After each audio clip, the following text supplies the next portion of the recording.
Ken Stafford, good morning. Good morning. You touched upon this earlier when I was talking to you. Why did you guys switch to voting off Ted as a block? You were all talking about, let's get Brian out, Brian. What happened? Well, throughout the 3 days, we had been discussing with the other members of the tribe who they were going to plan on voting out, so they had said Ted.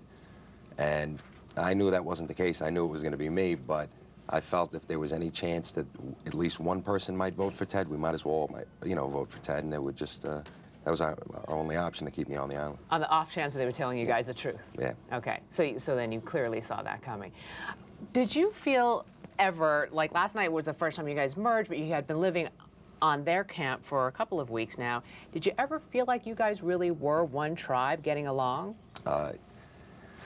I think we were getting along out of, necessity. There was no like real friendship there. There was no real bond. They went out of their way to make us know that we were in their house. In life, my job is to be able to read people. I know when somebody's smiling to your face and not, and saying something else behind your back. But Brian, I think everybody expects that from him. Mm-hmm. The others maybe not. Do you think it hurt Brian last night when we saw his personal message from his wife and how lavishly he's living? Because Helen, I think, was the one who said, he doesn't need the $1 million. He's got 2 Cadillacs, a nice house. Did that hurt him as a player? I don't know. We're going to have to see. Okay. Who got on your nerves the most? I don't think anybody really got on my nerves.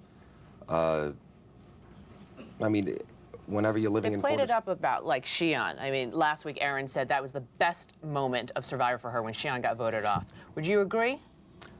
Voting her out, maybe not, but when Jeff Probst announced that the tribes hadn't merged, and I think, Sucha just looked at each other and we knew what we were going to do. I think that was the best moment when he told us it hadn't merged, and I realized that, whatever she did, she was going to pay for. All right, stick around, Ken, because our interrogation will continue with the whole gang when the early show comes right back. It is time for our Survivor Scorecard, a weekly check of who's still in the hunt for the $1 million prize. After a very long wait, the 2 tribes finally merged into one last night, creating the new Chewy Jai tribe. And in a game where the strong don't always survive, Clay, Jan, Ted, Helen, Brian, Jake, and Penny snuffed out Ken Stafford's flame. Ken, welcome back. I know Harry's got like a million raring to go. At the bed. The immunity challenge last night, I was sitting there, I was clueless. I'm looking at all of those symbols and I thought, there's no way. It looked really hard. Was it difficult? Well, the challenge itself wasn't difficult. It was understanding the directions. That was the difficult part. When it was explained, you were supposed to follow, each line was to bring you to the next line, and you were supposed to find, the clues. But as it went along, the clues got longer. So the first one was 2 lines, the second one was 2 lines, the third one was 3 lines, and I didn't realize that. Oh, right. And then finally, I was just standing, I was baffled. I was like, this is where I'm supposed to be. Well, really tough. There was sand, you were saying. Yeah, and then I went over to Jeff, line, and then I started wiping off the sand. I was like, oh my God, what did I do? And then I was like, all right. I'm getting all the red cards. I was saying to Ken, she just started digging all of them up until you got the right cards. Fortunately, that wasn't an option. What was the deal with the cave and the? I mean, I don't know how to. It's kind of a delicate. Using it as a public facility. Thank you, Harry. Yeah, what's the deal with that? I don't know. You're gonna have to ask the Chewy tribe because they're the ones that seem to, not be able to control themselves. But you set them straight. Yeah, you put a stop to that, right? Yeah, well, you have to say something about something like that. I mean, that's just. Were they offended? That's not healthy. What did you say? Were they offended? No, I think they were more embarrassed than anything else. It was that I didn't even want to say anything because I was embarrassed to even approach him with it, because, come on. And it wasn't just the men who were using it as No, it was the women as well. I'm embarrassed for our gender. How much weight did you lose?